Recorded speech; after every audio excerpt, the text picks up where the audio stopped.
The views and opinions expressed by the hosts and the guests do not reflect those of the show, the management, and the company. Hello, sa ako dito, tamang oras mismo po ba ito? Joseph Martinez po ito. Aaksyonan po ba agad natin niya pura mismo? Tandaan niyo, ito yung dating airport.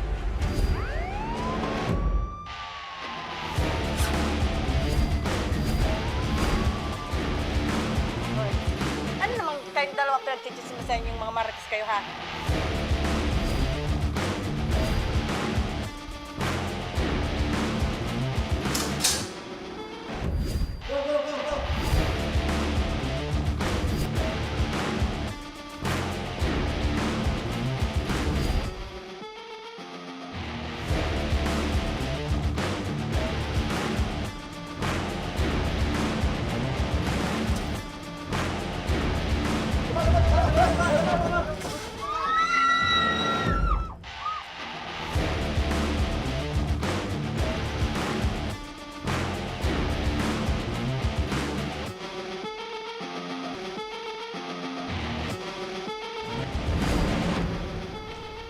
Magandang hapon sa inyo mga ka-aksyon at live na live tayo ngayong araw ng Lunes para magbigay ng serbisyo publiko. At live tayong napapakinggan sa 90.3 Radyo Oragon Sorsogon, 88.3 sa Catanduanes, 90.7 Legazpi City at live rin tayong napapanood sa ating YouTube account. Napapanood rin tayo sa Congress TV tuwing alas 7 hanggang alas 8 ng gabi. Mula Lunes hanggang Biyernes sa Congress TV Channel 15 sa Metro Manila at Channel 62 sa GMA for the Vax. Umpisahan na natin ang ating tabang ora mismo. Ito mga ka-aksyon mula sa Del Pilar, Kapalonga, Camarines Norte. Isang senior citizen ang hanggang ngayon ay hindi pa nakakauwi sa kanilang bahay matapos itong magpaalam lamang daw na manghuhuli ng mga kabibe sa dagat. Hinaing ni Cherry Rondera Almorade, 10 araw na raw na nawawala ang kanilang lolo na si Bienvenido Laguardia o mas kilala sa palayaw na Lolo Teteng. 76 na taong gulang na at huling nakita noong ika-14 lamang ng buwan na ito. Ang panawagan ni Cherry, panoorin po natin ito. Ako po si Cherry Rondea Almorati, nananawagan sa tabang ora mismo na matulungan po ang aming lolo na mahanap na nagngangalang Bienvenido Laguardia. Siya po ay huling nakita sa dagat February 14, 2025 ng tanghali sa oras ng hibas sa Sitio Poctol, Barangay Del Pilar, Kapalonga, Camarines Norte. Ang suot po niya ay blue na t-shirt, short at saka nakabota rin po siya. Siya po ay may dala ring timba at nakataklis ng itak upang manggasang or manguha ng shell. At para sa lalangin ito, makakausap natin mula sa Del Pilar, Kapalonga, Camarines Norte, si Cherry. Magandang hapon sa iyo, Cherry. Magandang hapon din po. Opo, pwede bang maikwento nyo kung ano yung huling paalam ng Lolo Teteng nyo bago siya magpunta sa dagat? Ganito po kasi malayo po yung bahay nila sa amin. Yung kapitbahay lang po ang nagsabi sa amin na si Lolo po ay nawawala. Kaya wala po siyang paalam sa amin. So okay, ito bang pagkuha niya ng mga kabebe dyan sa dagat, madalas niya ba itong gawain? Mabihira po. Pag nakaisip lang po siya, pag may pagbibigyan po, halimbawa bibisita po siya sa pamangkin niya, dadalhan po niya ng ganyan. So ibig sabihin, pasalubong ito ng lolo mo kung in case na bibisita siya. Opo, at sabi po nung tiyahin ko, pag pumupunta po sa kanila, may dala nga pong ganyan si Lolo minsan. Okay, pag pumupunta ba siya sa dagat, siya lang ba mag-isa na kumukuha ng mga kabibi doon? Opo, siya lang po. At dalawa lang po silang magkapit-bahay dun sa, sa tabing dagat. Pero dati itong mangisda ang lolo mo? Dati po. Okay, gaano Dati kalayo? po siya nagbabaklad. Oo, gaano kalayo itong dagat na pinupuntahan niya mula sa bahay na kanyang inuuwian? Yung mismong dagat po, pag po siya, pag taib, nasa harapan lang po ang tubig. Pero pag hibas po, mga 1 kilometro po yung pinupuntahan niya para manguha ng mga shell. Opo, ito ba ang lolo mo matanday naman ba si Lolo Teteng o matalas ang pag-iisip o nakakalimot rin siya? Matandaan man po siya, pero sabi po nung pinsan ko, 2 beses na daw po nangyari yung pag naliliyo po siya, nakakalimot po siyang saglit. Pag naliliyo lang po siya. So, ibig sabihin, pangalawang beses na ito. Pangatlo po itong nawala siya. Yung dati po, 2 beses lang. Nung nakaraan pa po, matagal na po yung nangyari. O so, paano nahanap itong lolo mo nung 2 beses na nangyari sa kanya ito? May kasama man po siya noon, nung nakalimot po siya noon. Saan Nung daw, 2 beses, Oh, kasama po niya yung pinsan ko noon, kaya hindi po siya nawala noon. saan daw ito dumediretso pag nakakakuha ng itong mga kabibe? Doon po sa bahay nila. Paano itong nawala yung 2 beses na pagkakakwento nyo, ma'am? Nung ito pong wala pa po siya nun sa Poktol dati, sa tabi po ng dagat. Nasa pinsan ko po siya, sa tiyuhin ko. Doon po siya nakatira. Kaya alam po nila, nung naliyo daw po, Okay. nung nawala po yung liyo, nakalimot po saglit. Saglit lang naman po, pero 2 beses po yung nangyari, daw sabi po ng pinsan ko. Tapos agad naman na nahanap yon nung yung 2 beses na munti ka nang mawala itong lolo nyo.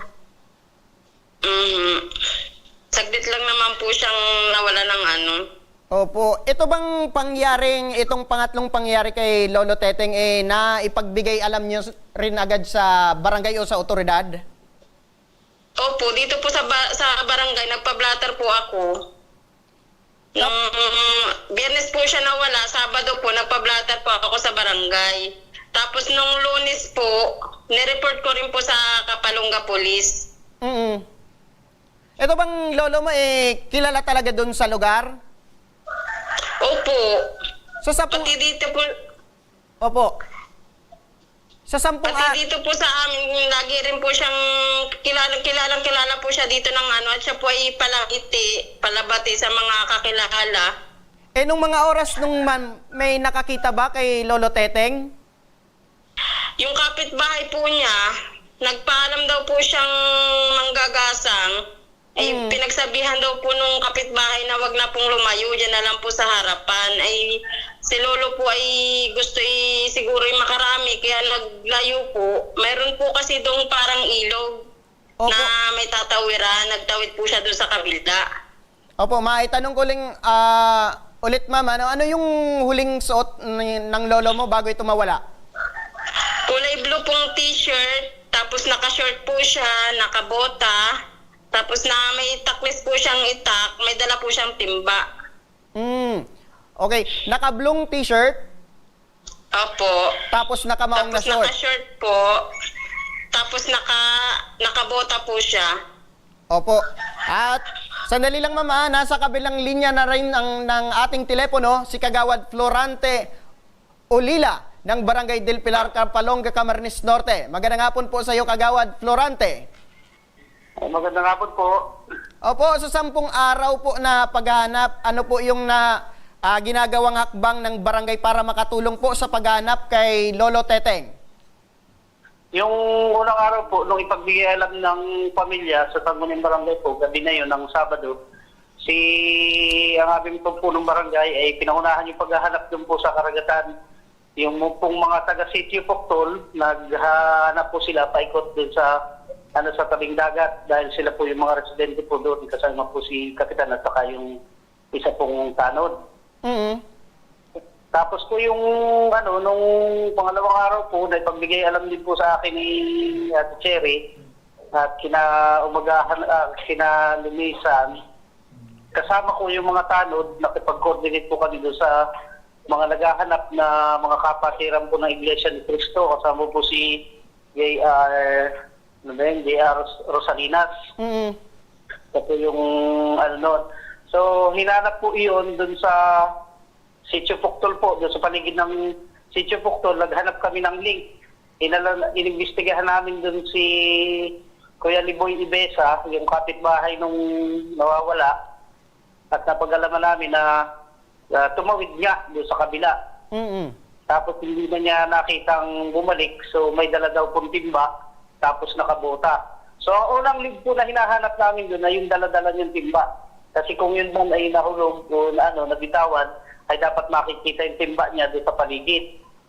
Opo. So since na hindi po nakita doon sa paligid, may nakapagsabi naman po na bata na nabataan daw nung bata doon sa Purok 3 ng Barangay del Pilar. Opo.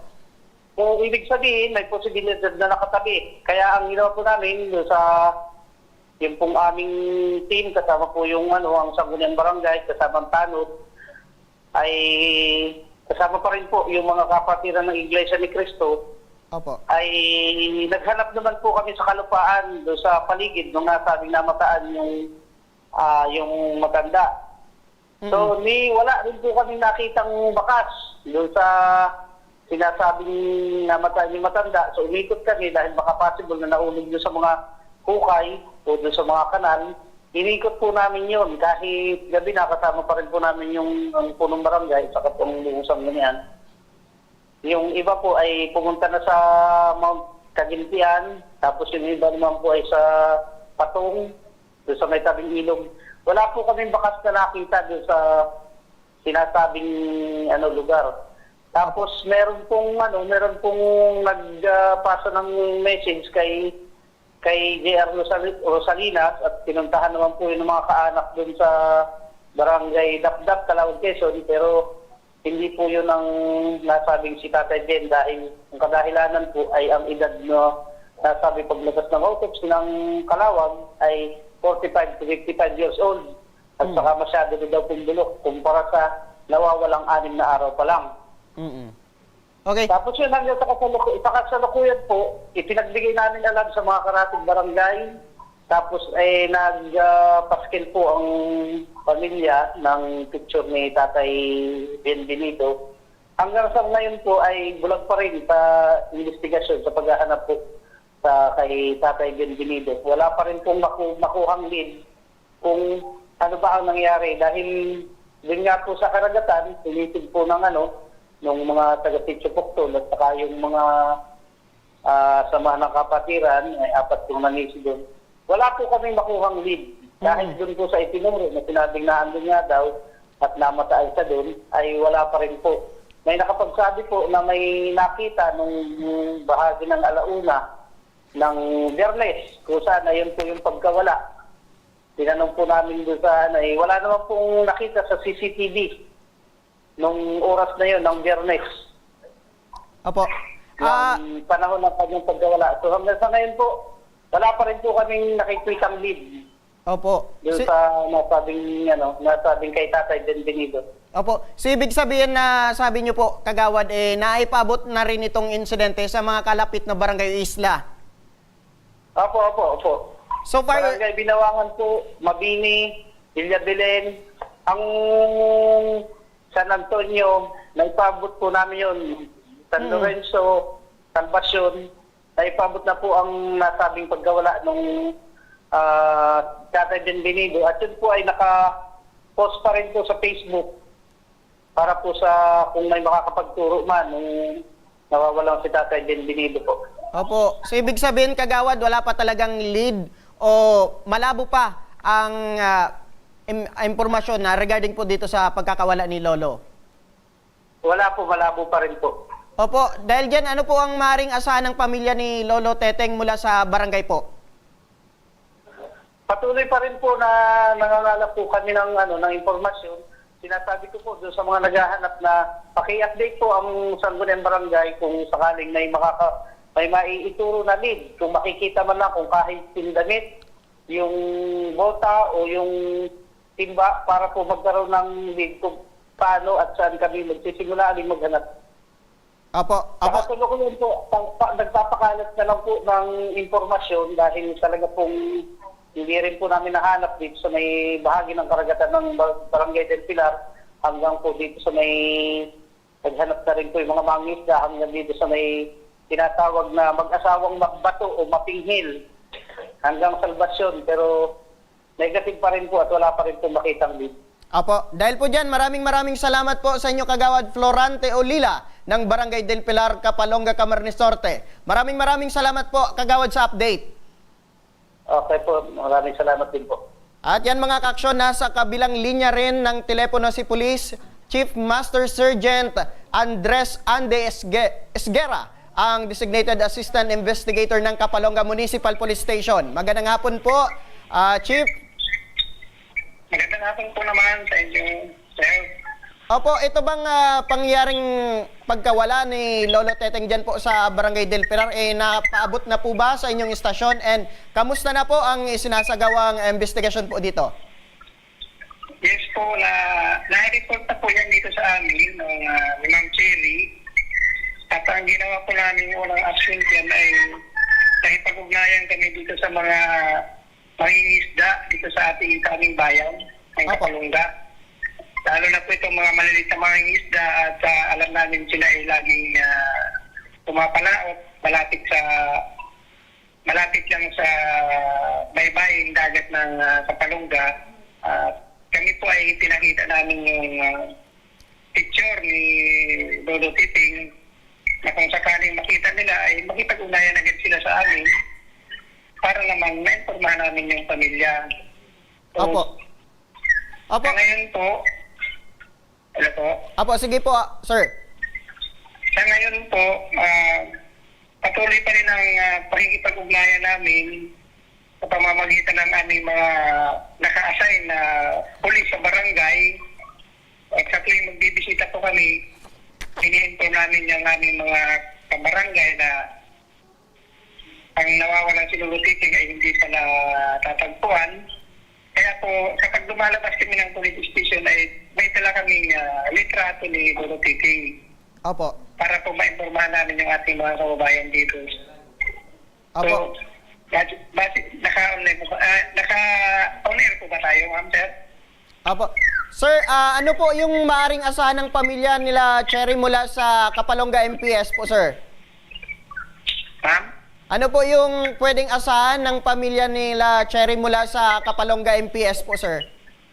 Ayos po. Masasa po sila sa amin na hanggang hindi natatagpuan si Lolo Titing ay patuloy din kami makikita sa paghahanap dito sa nawawalang kababayan natin. At sa ngayon, kung sa ngayon po ay yung mga kababayan natin mangingisda ang pinuntak natin, nakipag-ugnayan tayo doon. Sa ngayon pa, ipalalagay natin ito hanggang sa mga karatig na bayan itong Kapalonga ay makikipag-coordinate din kami sa mga pulis na araw-araw po ay nasa kalsada, nagbubuga sa mga barangay para po mas malawak, mas madaling mahanap itong si Lolo Titing. Opo. Dahil dyan, in connection po dito sa pangyari, sir, ano po yung panawagan natin sa mga kapwa natin na mangingisda po dyan sa Kapalonga? Ang panawagan po natin dyan ay sana kung may makita sila na kahit hindi nila kilala o basta matanda, ang ano po natin dyan ay may report agad sa kinauukulan. Kung hindi man sa pulis, sa barangay na pinakamalapit ng barangay. Kasi po kami po ay lahat ng barangay na napupunta namin ay nakikipag-ugayan po kami tungkol dito para makatulong kung sakaling may makakita ay may report agad natin. Opo. Maihabol ko lang po, sir, first time po ba ito o meron ng mga naunang nawawala dyan sa Kapalonga? Sa insidente po ito, report sa amin, first time po itong may na-report sa amin may nawala na ito po ay may edad na. Kasi Opo. karamihan pong minsan na-report sa amin na nawala, hindi umuwi, ay mga kabataan. Pero nakakabalik naman po. Opo. First time po itong may nawalang senior citizen. Opo. Dahil po dyan, maraming salamat po sa inyo, Police Chief Master Sergeant Andres Andy Esguera, ang Designated Assistant Investigator ng Kapalonga Municipal Police Station. Maraming salamat po, sir. Maraming salamat din po sa inyo. Opo, balikan ko si Nanay Cherry. Nay Cherry! Hello po. Opo. Mari na ulit kayong manawagan po dito sa aming istasyon. Maraming nanonood sa atin ngayon. Nananawagan po ako na sana po matulungan niyo po kaming mahanap po ang aming lolo. 10 araw na po namin siyang hinahanap. Hanggang ngayon po hindi pa po namin natatagpuan. Sana po tulungan niyo kami para mahanap siya. Apo, Yun lang po. Nanay Cherry, wag po kayong mag-alala. Asahan po na kami ay nakantabay at susubaybay hanggang sa mahagilap na natin si Lolo Teteng. Salamat po. Ayan mga ka-aksyon, naka-flash ngayon sa ang litrato ni Lolo Teteng. Kung inyo siyang nakikilala o nakita sa inyong lugar, ipagbigay alam agad sa amin. Maaari kayong mag-iwan ng mensahe sa aming official Facebook page, Tabang Ora mismo. O di kaya naman maaari rin kayong mag-report sa malapit na police station po dyan sa inyong lugar. Maraming salamat po. At sa pagbabalik ng Ako Bicol Tabang Ora mismo, isang seafood vendor nakipagsapalaran sa bansang Qatar, ngunit pang-aabuso lamang umano ang inabot sa halos 4 na employers ang ating Ora mismong pag-aksyon. Abangan, kaya huwag kayong bibitaw dahil magbabalik pa ang Tabang Ora mismo.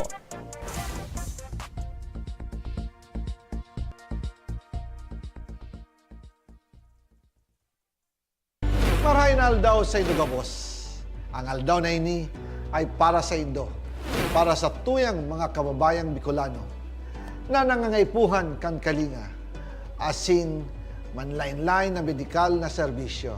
Ini po ang sa tuyang dalan para makapaghatod kan serbisyo maski guraano ini karayo o karani ang sa indong kinamumugtakan. Ang Tarabangan Caravan ay saro pong inisyatibo kan Ako Bicol Party List na igwang layunin na darahon ang serbisyo medikal asin dental direkta sa saindong mga komunidad. Aram po niya to na daigabos may kakayahan o pagkakataon na makaduman sa ospital o klinika. Kaya't kami na po ang nagrarani sa Indo. Kaibahan ang matitibay na doktor, dentista, medical personnel, asin mga volunteer kan Ako Bicol Party List. Libre po gabos ang serbisyo medikal, dental, laboratory, asin mga bulong. Wala po kamo na dapat ihadit sa gastusin taini ay para sa indong kalusugan. Kaiba taman po ang satuyang programa ang libreng gupit asin masahe para sa satuyang mga kababayan. Maliban digdi, may local recruitment activity man kitangunyan. Ini po sarong biyaya para sa satuyang mga kababayan na nag-aanap kitrabaho. Sana po ay makatabang ini sa Indo. Tangani, makaanap ki mga bagong oportunidad para sa indong pamilya. Mga kababayan, buya ko pong ipaabot sa Indo na ang Ako Bicol Party List permi yaon para sa Indo. Sadto ngunyan asin sa maabot. Kami po ay padagos paglilingkod sa bawat Bicolano. Kami po ay nagpapasalamat sa saindong padagos na suporta. Habang yaon ang suporta kan kada Bicolano sa Ako Bicol Party List, padagos po niya to dadarahon ang mga programa na direktang nakakapiktar asin nakakatabang sa Saindo Gabos. Sa giraray, dakulaw pasasalamat po sa indong pagtangkilid asin pagtitiwala naway padagos niya tong ipangaji ang mga kalusugan asin kaligtasan kang bawat saro. Padagos po kitang magtarabangan asin magkasararo para sa mas malusog asin masiglang Bicolandia. Dakulang salamat po asin maray na aldaw sa Indo Gabos.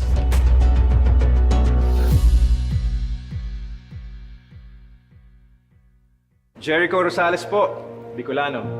Ngunyan takaypuan, kitabang at kasurog sa edukasyon, sa kalusugan, at kabuhayan sa panahon ning sakuna. Ang Ako Bicol, katabang at kasurog ta sa pagtaoki scholarship sa mga aking na nangangaypuan. Katabang at kasurog ta sa kalusugan, kasurog sa pagpasar ni Eddie Garcia Law. Bilang hermano ng bawat Bicolano, ang muya kong party list may plano. Kaya ang suporta ko sa Ako Bicol. Daan-daan na po ang mga nakapagtapos at may mga kanya-kanya ng propesyon. Sa kanilang pagpupunyagi, walang masidlan ang kanilang mga ngiti. yun at sa Gabos, nagpapasalamat po ako sa AKB. Gusto ko lang po magpasalamat sa Ako Bicol sa opportunity na tigtatao po arag po sa kuya na estudyante. Dahil naandyan lang, katuwang lagi, Ako Bicol, katabang na, kasurog pa. Hindi rin nagpahuli sa pagtugon sa mga pangailangan ng ating mga healthcare workers at mga frontliners. Sa simula pa lang nitong pandemya, hanggang sa ngayon, walang humpayang pagtulong. Ay, nagpapasalamat po ako sa pagtaon ng tabang hali sa Ako Bicol Party List. Salamat kong dakula sa duwang congressman. Kayo nakakatabang sa miya sa gabi. Maaasahan, Ako Bicol, katabang na, kasurog pa.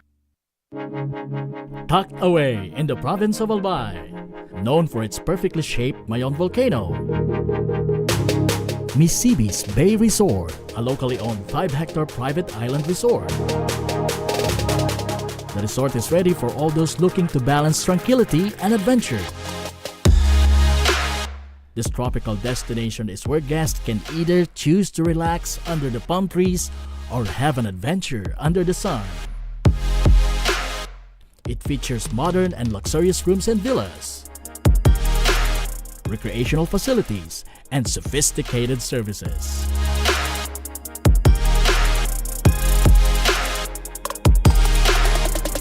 Come and experience Misibis Bay Resort, your tropical island getaway.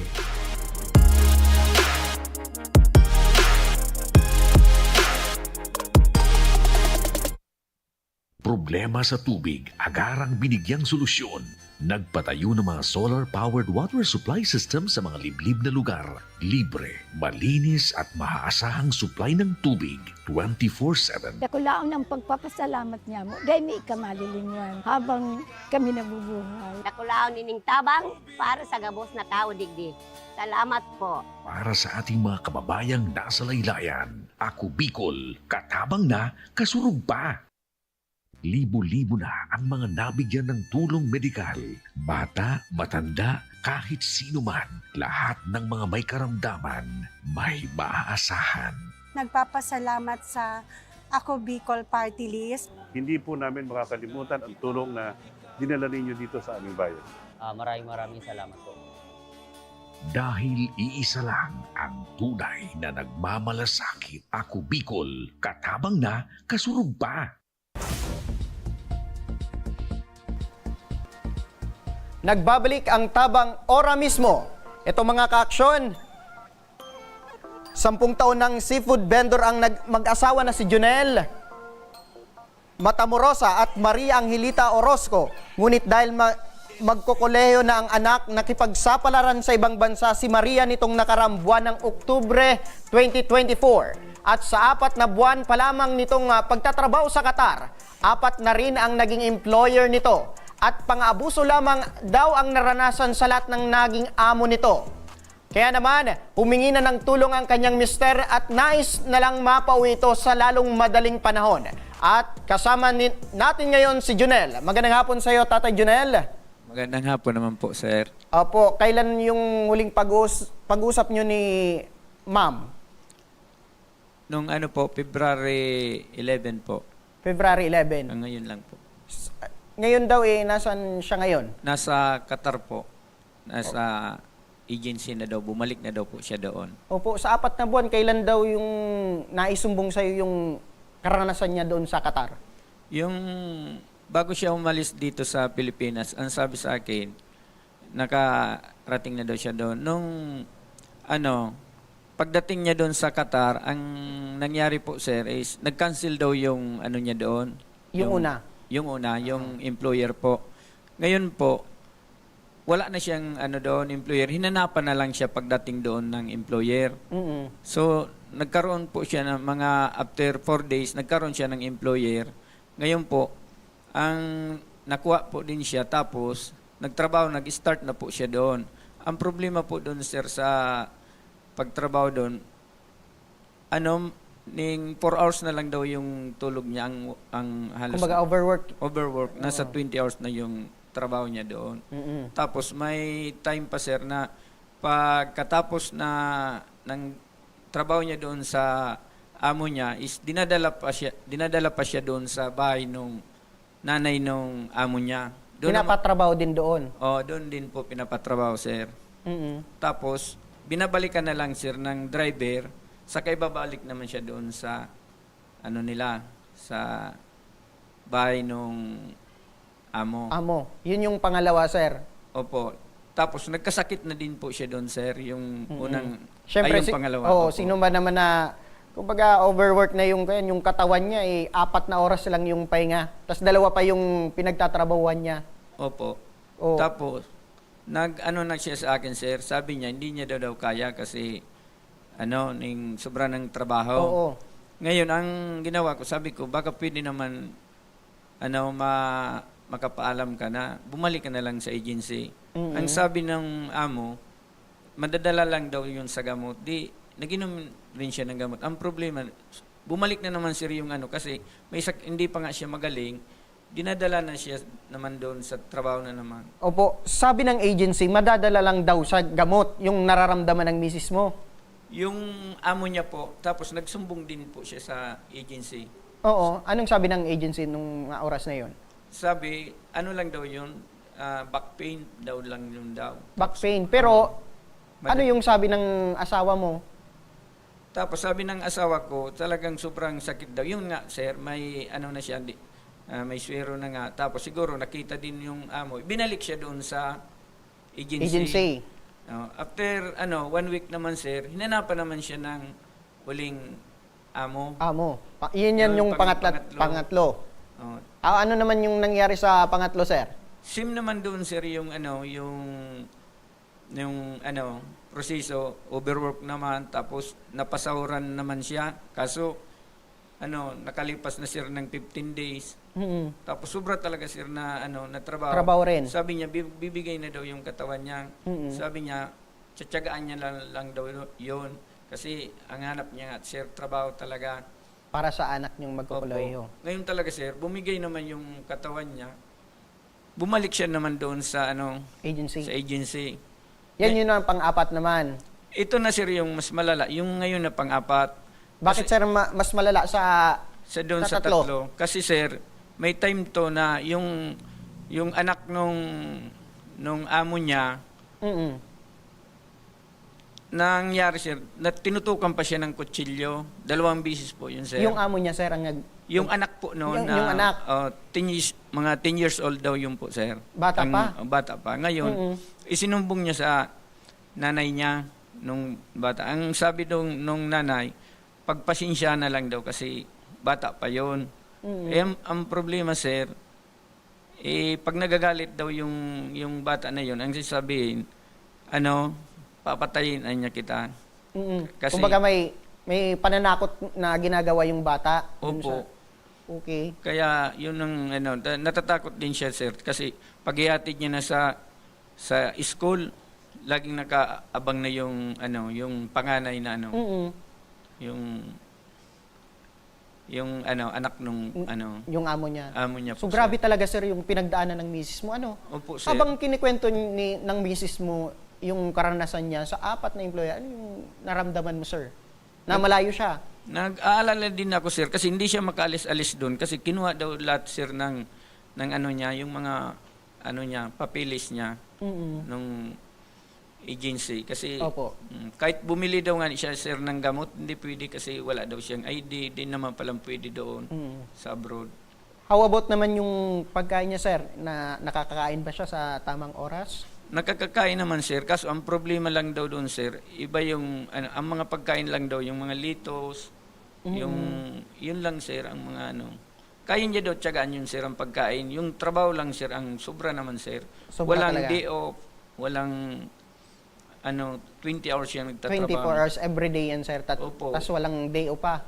Oo, diretso po sir yung trabaho niya. Tapos matapang daw sir yung yung mag-asawa pag hindi niya na sisigawan siya. Siyempre, parang nga sir, nung last na naka-video call ko, yung parang natataranta baga siya, na nanginginig. Tapos sinasabihan ko naman yung agency, ba't ganun? Ang sabi sa amin, makakauwi na daw yun dito sa Sabi ko naman, kung hindi pa ako lumapit sa inyo, sir, hindi na aksyonan to. Oo. Pero nung ka-video call mo, sir, yung misis mo, ano yung mga sinasabi mo sa kanya na kumbaga pampalakas ng loob niya na konti na lang makakauwi na siya? Yung sinabihan ko din po si sir na hingi tayo ng tulong na makauwi ka na dito. Kasi yung mama ko pa naman, sir, na-stress na din kasi may sakit din yun, sir, sa nagda-dialysis. Ang sabi sa akin, pauwi nilang daw yun dito, sir. Kaya umingi po, sir, ako ng tulong sa inyo na makauwi na. So, ibig sabihin, sir, sa pagkakwento nyo, nabanggit nyo na ito sa itong nararanasan ng asawa mo dun sa agency niya. Anong kadalasan na sinasabi ng agency nila? Paulit-ulit na lang, sir. Ang sabi ng agency, okay naman daw yung asawa ko. Ang problema naman, sir, di naman nila pinapakausap sa akin yung asawa ko. Isang bis lang nakausap ko, sir, nung February 11, yung talagang grabe na ang may sakit na talaga siyang malala na. Yun lang ang time, sir, nakausap ko. So, ibig sabihin, sir, yung last na pag-usap nyo ng asawa nyo, may sakit pa ito? Oh, may sakit pa po, sir. O, paano yung nawalan yung connection yung dalawa, sir? Sino daw yung kumuha ng cellphone? Sa agency na po, sir, nila doon sa Qatar, bawal daw doon, sir, magbigay ng information ng Kaya kinuha yung lahat ng mga papel niya, tapos yung cellphone. Yung gadget ni Opo. ma'am. So, ibig sabihin, sir, wala na ito sa pang-apat niyang employer, nandun na sa agency, itong misis niyo, or nandun pa rin sa pang-apat na employer? Nandoon na po, sir, sa agency. Nandun na? Opo. Kumbaga, hinihintay na lang ni ma'am yung pag-uwi niya. Opo. Pinaprocess na daw. How Ayun about na yung process ng kanya, sir, pag-uwi? Anong sabi ng agency sa inyo? Yun nga, sir, ang problema. Hindi naman, sir, wala naman na-update sa amin kung ano na ang nangyayari sa asawa ko na dapat binigyan nila ng inaasikaso na namin yung... Opo. Pero sa 4 na buwan, sir, nakapagpadala rin ba yung asawa nyo ng niyang sahod niya? 3 bis lang, sir. Tatlong beses? Yung first month niya, yung nag-tuition yung anak ko. Kasi ang iniisip ko, sir, ipunin niya lang yung pera niya kasi ako dito, nakakadiskarte naman, sir, yung pangbambaw ng anak ko. Kaya ko naman, sir, na... Pagtitinda, sir, ng seafood? Opo, kaya naman po, sir, kumbaga, itong yung pinag-iipunan ng misis mo is para sa future na lang. Pang tuition ng anak ko. Pang tuition. Magkano, sir, yung tinituition ng anak mo, sir? Kada sem ba to? Di ko lang, sir, alam kasi yung anak ko nagbabayad. Ang alam ko, sir, yung isang semester siguro, mga 25,000 siguro. 25,000. Ito ba ang anak niyo, sir, yung panganay first year, second year? Second year college second po year sa college na. Bicol College po. Bicol College. Anong course, sir? Education po, sir. Education. Babae, sir? Lalaki? Babae. Okay. Dahil dyan, Sir Junel, sinubukan nating tawagan itong local recruitment agency ni Maria, ang Michael Angelo Manpower Exponent Incorporated. Ngunit tumanggi na silang magbigay ng anumang payag ngayon. Ngunit ayon sa aming pakikipag-usap sa kanina, on process na raw ang pagpapauwi kay Maria. Kaya para siguradin na talagang makako ito si Maria, idudulog na natin ito sa tanggapan ng OWA at sa kabilang linya ng ating telepono, si Attorney Sherilyn Malonzo, ang Director for Operations Center ng Overseas Workers Welfare Administration. Magandang hapon po, Attorney Malonzo. Magandang hapon po, Attorney. Yan. Medyo nawalan po ng... Ayan. Ayan na, nandiyan na po. Yan, Attorney Malonzo. Yes, pa. Opo, may kababayan po tayo. Ito si Tatay Junel. Kanyang alalahanin ang kanyang asawa na nasa Qatar. 4 na buwan na raw na nagtatrabaho at 4 na employer na ang naghawak sa kanya. Ngunit pang-abuso lang daw yung naranasan ng kanyang asawa. Ano po yung tulong mula sa OWA na pwede pong maibigay po kay Tatay Junel at sa kanyang asawa? Ito po ba si Maria Angelita? Opo. Po ba? Opo, Ma'am Malonzo. Okay. Una-una po, may magandang balita po ako. No? Yan, tatay. Darating na po siya ng Pilipinas This week, next week po, February 27, 2025, may flight ticket na po siya. Yun. O ayan, tatay, narinig nyo. Mula pa kay Attorney Malonzo from OWA na February 27. Tama po ba, Attorney? Opo. Si Orozco po to, right? Tama po ba? Opo. Opo, Confirm ko ma'am. lang po, Yes, darating na po siya tayo na February 27 po. 10 a.m. po ng umaga po. Opo, tay. Sa Manila. Nararamdaman nyo ngayon na makakauwi na pala?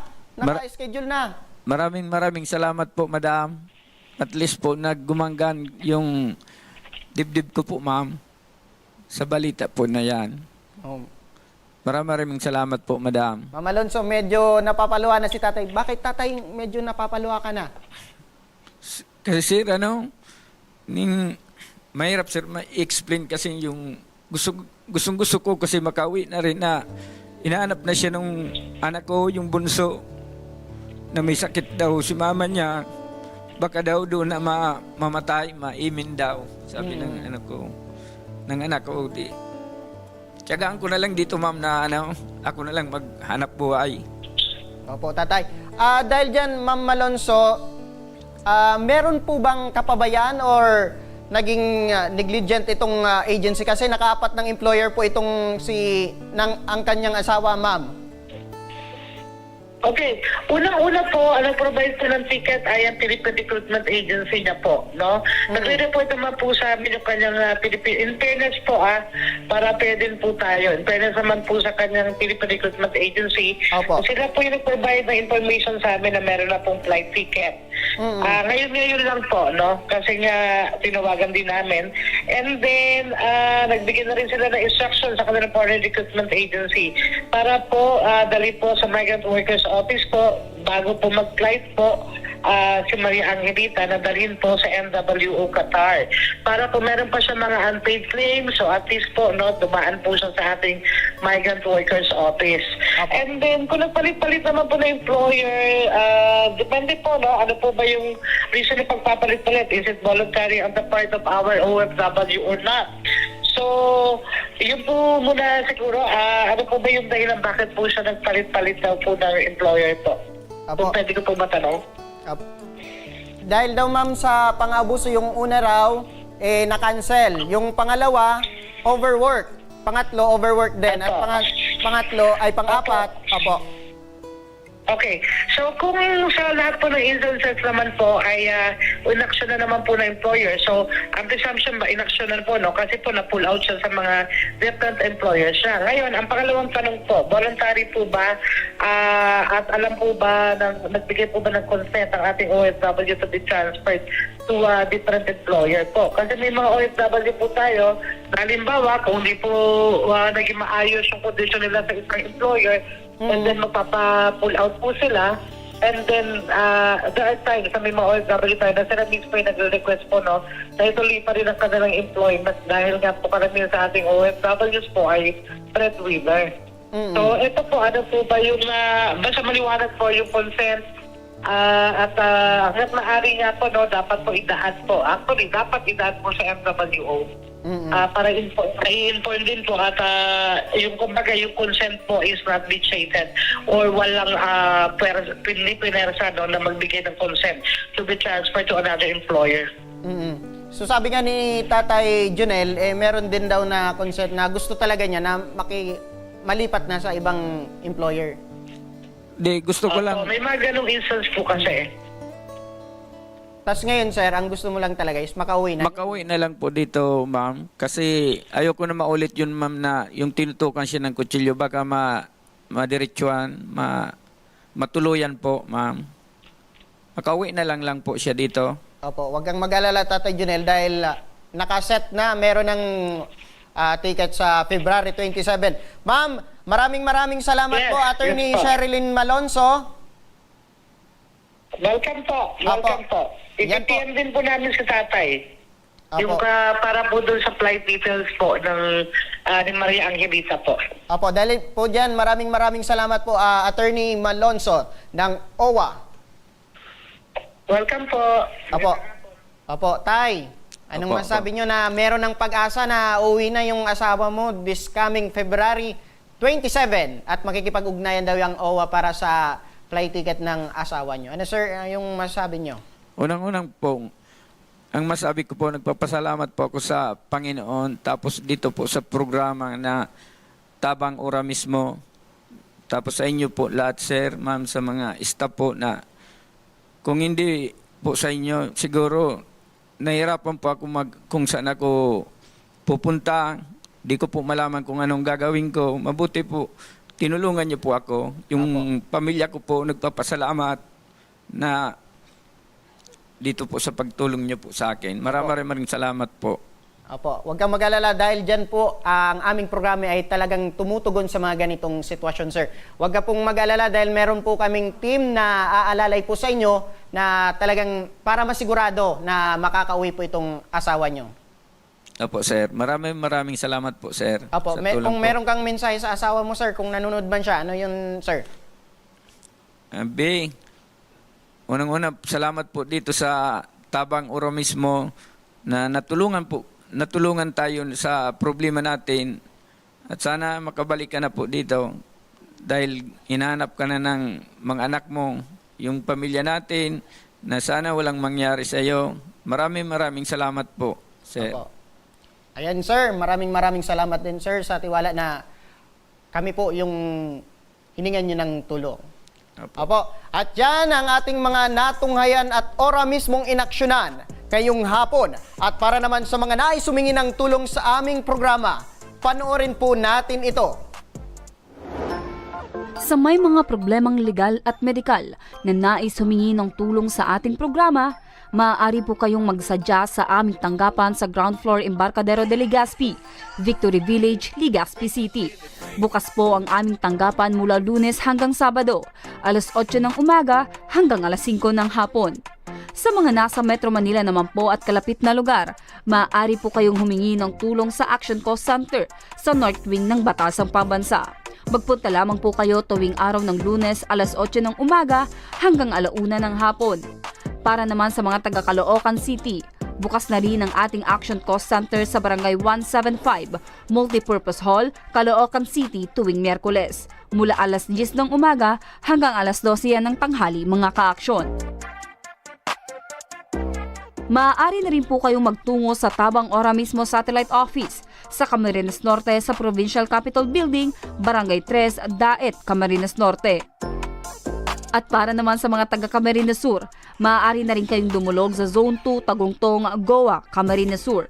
Bukas po ang aming tanggapan mula Lunes hanggang Biyernes, alas 8 ng umaga hanggang alas 4 ng hapon. Maaari din kayo magpadala ng mensahe sa aming official Facebook page na Tabang Ora mismo. Kahit anong reklamo ay amin pong tinatanggap. Huwag niyo rin pong kalimutang i-follow ang aming mga official social media account sa aming Facebook account, YouTube at TikTok account, Tabang Ora mismo. At hanggang bukas, sama-sama nating aksyonan ang mga problemang medikal at legal. Ito ang programang may paninindigan, tutugon sa inyong pangangailangan. Ako, si Nomer Corporal, at ito ang Tabang Ora mismo.